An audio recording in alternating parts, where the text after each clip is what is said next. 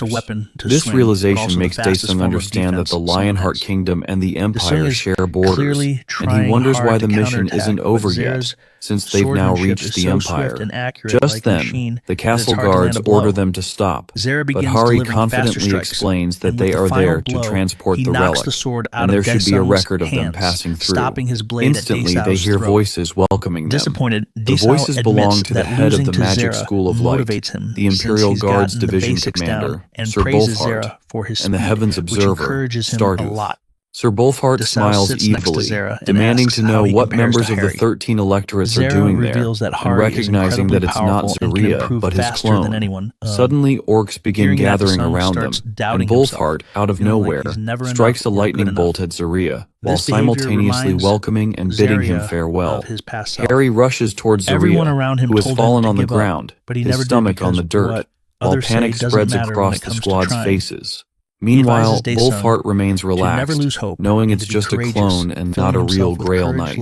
He challenges the remaining squad, asking if they have the guts to fight. In response to his arrogance, Stella unleashes a powerful wave of flames toward him, but the old man sends an evil magical array in her direction, undoing the divine law with his magic. As the head of a magic school, he knows how to counter divine laws and declares hers to be weak. Stella turns crimson with embarrassment, realizing they've studied the miracles of the divinities, calling it an outright insult to the gods. Bolfart dismisses them, calling them fools for sticking to old traditions when it comes to divinity. Daesung speaks up, telling them that the Empire has been aligned with the orcs from the start, and that the orcs are after the holy relics. Bolfart laughs maniacally, thinking the relic will help him analyze the gods, claiming it will take their progress one step further. But just as he's about to act, an image appears in the sky from the shadows. It's Beatrice, surrounded by divine power. She feels the strong magical pressure from his spell, but uses a double recovery of mental fortitude to reinforce herself. Bolfart maintains the magic circle, calling her power vulgar, as she exudes seductive magic.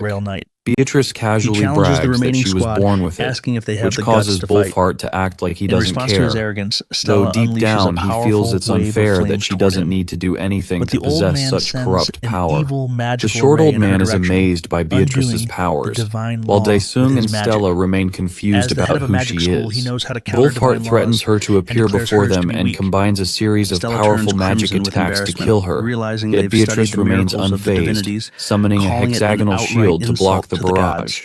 However, she notices an additional attack behind her, as Bolfart uses his Lamentar's lightning skill.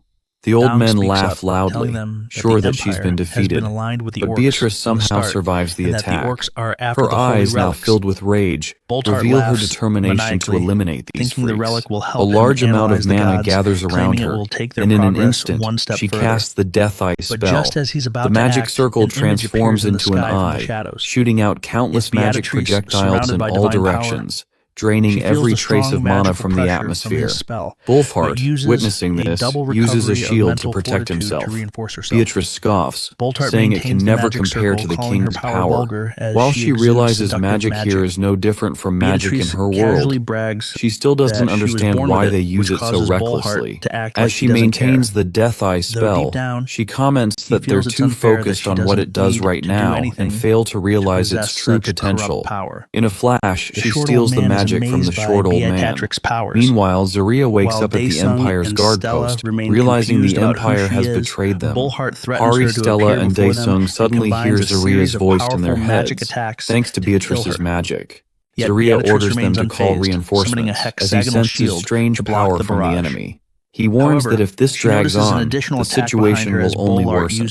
In another environment, Spinney falls to the ground at great speed, his body badly damaged. He begins announcing that a major system error has occurred, and urgent repairs are needed. However, the Knight of the Lionheart grabs him, examining him closely and angrily demanding to know why he can't sense any divine power from him. Sir Zaria orders his fellows to leave the valley as soon as possible and request reinforcements, or else the Empire's soldiers will catch up. They all start riding their horses to escape, but unfortunately, the Empire's soldiers arrive, and one of them shouts for them to stop. One of the Empire soldiers attacks Hari Hevo, claiming that the demon god's advent and the Kanua of merciless destruction are involved. They warn Lord Stella to be careful and protect the holy relic while killing the enemy. Despite this, Hari Hevo uses the divine law, the divine sword descent, to strike the Empire. This skill can even slice down high-ranked demons with a single strike. From Sir Zaria's perspective, the Empire won't be able to stand against the divine sword, meaning this opponent is tougher than expected. In return, the Empire claims that Sir Zaria is just a weak copy of himself from when he hadn't become a Grail Knight yet, and that Zaria is trying to stop him. They also arrogantly say that if Zaria wants to kill him, he needs to at least be a Grail Knight. This raises a question in Zaria's mind. Since when did the Empire have the qualifications to discuss Grail Knights? Harry Hivo announces to the glorious Knights of Lionheart to listen carefully, as it is a command from Stella Vermilion. She wants them to stand and hold their swords because they are going to die that day. The Empire, enraged, claims that they are just animals who have abandoned their free will, even lower than that. Suddenly Stella falls to the ground, and it seems like the end for the Empire. Sir Spinny doesn't lose hope and remains determined to defeat the Empire, but they make him aware that his current form won't be enough to take them down. Sir Spin questions how the goddess could choose someone as inferior as him to be her knight. The Empire then asks him what he can do now. Sir Spinner responds that those who devote themselves to completing the quests given by the gods have lives like beautiful flowers that bloom from their unshakable faith, and that their blindingly bright honor was his dream and goal. He draws his swords and points them at the Lady of all things, the one who governs the afterlife and its sinners. She is the one who guides mortals in their lowest places. And they used to say it was impossible to face her, that it was a message from the gods to give up. But this knight always faced the impossible. In his mission, he never sought approval from others, nor did he see a reason why something couldn't be completed just because it seemed impossible. He always made the impossible possible, and with that, he conquered death. The goddess of death used to look at him kindly and commanded him to face the impossible. Meanwhile, Stella regains her senses and realizes she can't die as she fights through the shrouds of death. The Empire realizes that it's about to lose to a knight errant and starts wondering if it failed to transform into a demon. One of the team members tells the Empire that it's not too late and that they'll need at least half a day to reach the Lionheart borders, so they can still track them. The Empire agrees, knowing that they must retrieve the relic no matter what. Meanwhile, Stella gets up and the Empire orders his team to kill her, as they won't spare anyone there. Suddenly, a meteor appears in the shape of Vulcanus, shocking everyone. He tells the Empire that he's going to burn him to ashes, the only way he can be forgiven for death. The Empire admits to Vulcanus that he's arrogant, but Vulcanus questions whether the Empire truly understands why it can call itself an empire. It's because they allowed it to. They permitted it to arrogantly declare independence, and they allowed the unnecessary expansion of its territory.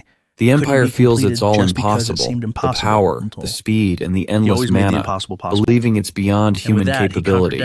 The Empire wants all that power for itself and is ready to face the consequences. Vulcanus is shocked by the Empire's sense of omnipotence, certain the Empire doesn't know what it's like to get everything it wants just by praying. The flames of enlightenment continue to burn. Sir Zaria loved watching the Empire get defeated, and he even thanked them for making it in time. Leon, having to send off an old friend, asks Stella if he can step into the fight, and she agrees, saying she has no interest in monopolizing glory and honor. Sir Zaria gets angry seeing them both like that and wants to end them right then and there. Zaria questions if someone summoned a meteor. Leon feels it has nothing to do with them, as Vulcanus shows no mercy when it comes to evil. Zaria then questions why he's there, saying that it is the time of divine punishment, the flames of war. Vulcanus arrives and greets the owner of the Lionheart. Beatrice reminds him that they need to get everyone together before the gate closes. While he had a lot to discuss with Vulcanus, the situation was urgent, and he asks if Vulcanus can give him something that symbolizes him. Vulcanus hands over a dagger and leaves, with Leon realizing that Vulcanus is not in the god's paradise, but is still alive. Hari is happy to see His Majesty return and asks if he is all right. One of them hands over the holy relic to Leon, who also appreciates everyone for their hard work. He opens the relic box, and finally, the last relic is in their hands. He then guides everyone to leave. Meanwhile, at the Naju Plains Pantheon Guild, Park Soo-jin gets out of her car, wondering what's so urgent that she's been called so suddenly. She feels like the Pantheon Guild has turned into a tourist spot, and how could anyone resist the offer of such an epic item? She spots Yaga Spine in her way, and the system recognizes her facial ID, identifying her as the Hunter Association Evaluator Senior Manager Park Soo-jin, having all the data of the members of the Hunter Association. While it contacts His Majesty, she is asked to wait inside. There's a banner promoting the Hammer Challenge, and she considers trying it out, but the fee is 5 million won, which is quite expensive. They used to reduce prices based on the tax bracket, and since Soo-jin is in the second class, the fee is only 500,000 won for her. She's happy to see such a huge discount, but at the same time, she's confused about how the machine knows her tax bracket. The machine just guessed it, though, and it was completely random. Assistant Manager Han greets Soo-jin and asks if she's doing well these days. Since Soo-jin is there to evaluate an item, she asks Manager Han where to go for that, and Han leads her on the way. She takes her to Sir Spin's room, where he asks if she is from the association. Soo-jin introduces herself as Park Soo-jin. Sir Spinny then asks Hari to bring the artifacts, and a moment later, she arrives with them, which seems quite rare to Soo-jin. First, Soo-jin looks at an orc champion's axe, then moves on to Volcanus's ritual dagger, a legendary item. Finally, Harry guides her to look at the epic item, which has an epic rank, Richard Lionheart's sheath. Suddenly, the sheath begins to move on its own. Sir Spinny speaks the words left by the founding king of Lionheart for his descendants, that through suffering and to the stars, he wants to do good with bravery and stand for justice, even if heaven falls, and bring light to fate. Sir Spinne then asks everyone to leave him alone for a while. Suddenly he feels some sort of power, and introduces himself as Leon Dragonia Lionheart, the 15th king of the Lionheart and the rightful successor to the founding Lionheart. As the agent of God, he claims his right to wield the relic and declares that he has finally regained his power from his pinnacle. He orders Beatrice to get ready, as they are going to carry out a large ritual, all made possible because of that sheath. He plans to first form the Night Order and prepare to appoint a Grail Knight, and through the great ritual, he will summon the star. A woman is talking on the phone with someone, and he asks if she really intends to stay there. She agrees, saying that she wants to kill someone, and for that, she has countless sword techniques from the Divine Sword Guild, but they aren't enough. She needs the Divine Law to kill him. The person on the phone asks if she knows where the person she wants to kill is. She says that he was last seen in Vietnam, still with the demonic sword. It's the Pension Guild's morning training for horseback assault and defense. The training continues as they keep beating Suho. An announcement is made that the Defenders team wins, and it's time for the next team. Everyone asks Suho if he's okay, but he feels like he just died for a second. The same thing keeps happening, and then the students' team wins, marking the end of the morning training. Leon Dragonia Lionheart makes an announcement that anyone who fails as an attacker must come forward, as the soldiers on foot are slower than them. He also tells everyone to prepare to charge again and try to use their mobility to their advantage. They all feel exhausted and have no strength left, thinking that the men-at-arms are surely determined to win. Meanwhile, they get some potatoes and sweet potatoes as snacks and discuss how long they have to survive on just sugar and salt water. They feel like they were better off when entering the gates, as they used to get proper food there. It's almost time for the induction ceremony, and everyone will get proper food after that, meaning they will be connected to the gods. Since they've been learning about the gods whenever they have time, they need to be able to use the divine law to become royal knights, and must choose the one they believe in the most. One of them thinks that for him, it's surely going to be Ariana of Lights and Justice, as well as Patos of War and Fire, since their majesty told them they are the two most important knights to worship. The three girls discuss Sir Yape, a Grail Knight of Heto, the divinity of steel and blacksmith, as one of them saw him conducting some kind of charged practical experiment the last time they saw him. Suddenly, Sir Yape appears on the screen and tells them that his ability is not to earn money, and his sound wave detector features cannot be compared to that of an organism.